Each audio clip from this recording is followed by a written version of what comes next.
जईबू आज जनती जे जारल जईबू आगे में दहेज के अरे पाप नहीं करती हो बेटी पाप नहीं करती हो बेटी ससुरा में भेज के पाप नहीं करती हो बेटी ससुरा में भेज के पाप नहीं करती हो बेटी जनती जारल जईबू जनती जारल जईबू यागी में दहेज के पाप नहीं करती हो बेटी ससुरा में भेज के पाप नहीं करती हो बेटी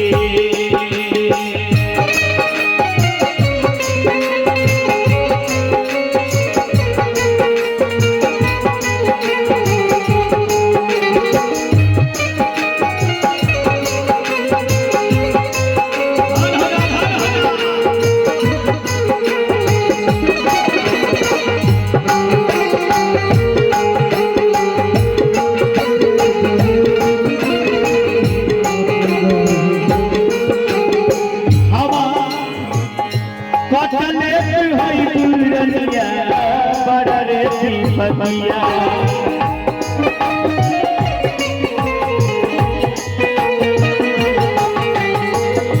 कटले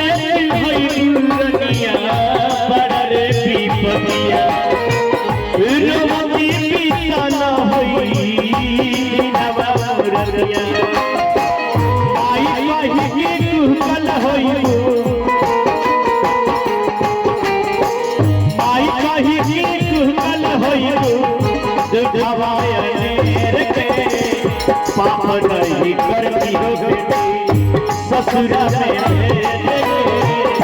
पाप नहीं करती हो बेटी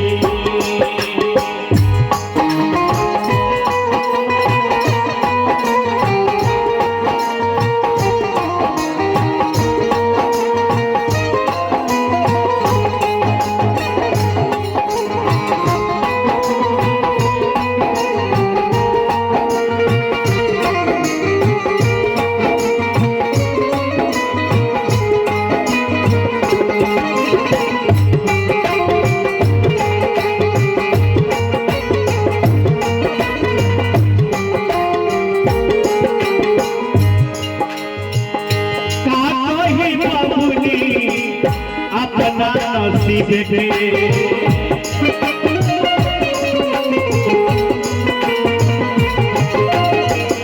बेटी हो के काहे अइलू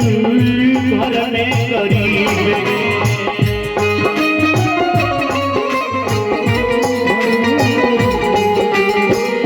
का कही बबुनी अपना नसीब के बेटी हो के काहे घर में गरीब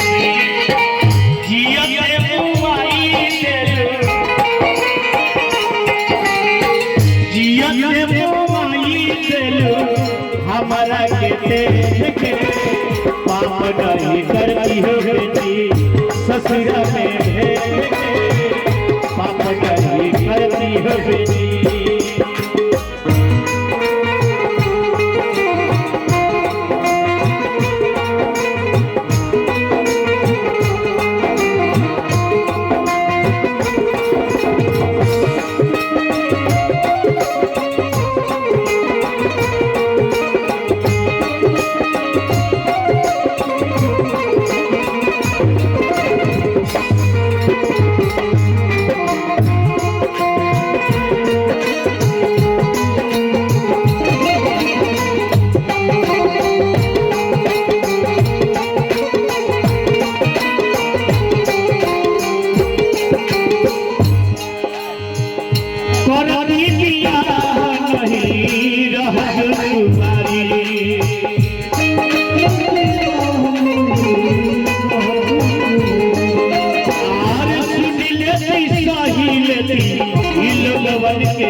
अपना करे पाप नहीं करती हो बेटी ससुरा में पाप नहीं करती हो बेटी।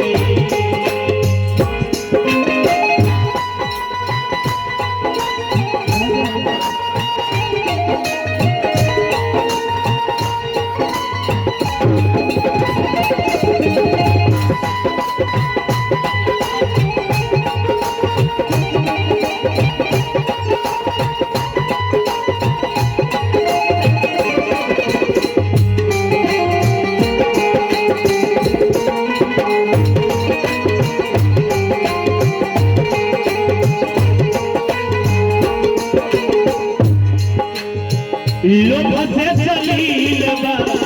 एक बदलरिया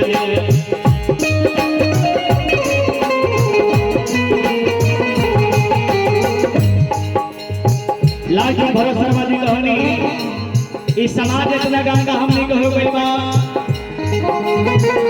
कि जौन लड़की के मांग में सिंदूर लगा कर लिया बतावे दहेज खातिर ओकरा के जहर दिया देता। भरत शर्मा कहानी लोभ से चलीला एक बदलरिया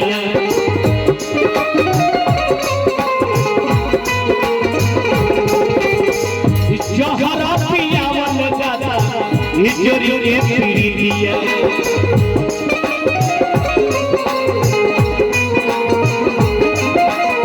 यार ये पापी